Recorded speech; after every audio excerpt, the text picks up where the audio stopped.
বিসমিল্লাহির রহমানির রহিম।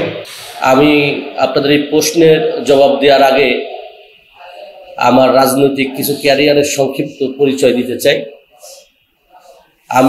আমার পিতা মরহুম আব্দুল আজিজ সর্দার ছিলেন অবিভক্ত পাংশা উপজেলা বিএনপির দীর্ঘ 25 বছরের সাধারণ সম্পাদক।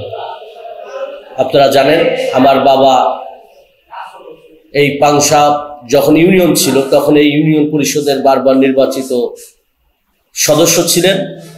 পরবর্তীতে যখন পাংশা পৌরসভা গঠিত হয় তারপরে প্রথম পৌরসভার প্রথম নির্বাচিত মেয়র হন বিএনপি থেকে।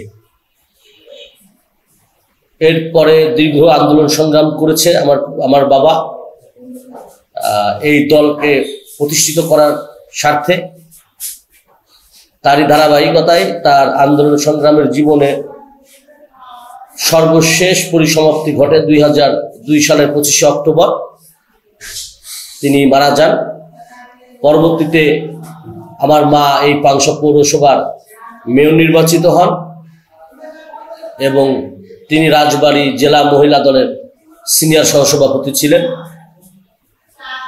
পারিবারিক কারণেই আসলে বলতে গেলে আমাদের রাজনীতিতে আসা। আমি আমার বাবা মায়ের বড় সন্তান। আমি অবিভক্ত পাংশা উপজেলা ছাত্র দলের সাধারণ সম্পাদক প্রার্থী ছিলাম, পরবর্তীতে সভাপতি প্রার্থী ছিলাম। আপনারা হয়তো জেনে থাকবেন যে দীর্ঘদিন আমাদের পাংশা উপজেলা ছাত্র দলের কোনো কমিটি হয় নাই, যার জন্য আমরা কমিটিতে আসতে পারি নাই। পরবর্তীতে যখন কমিটি হওয়া শুরু হয় তখন আমরা যুব দলের রাজনীতি করতে যাই এবং তারই ধারাবাহিকতায় আমি পাংশা উপজেলা যুব দলের সদস্য সচিব নির্বাচিত হই।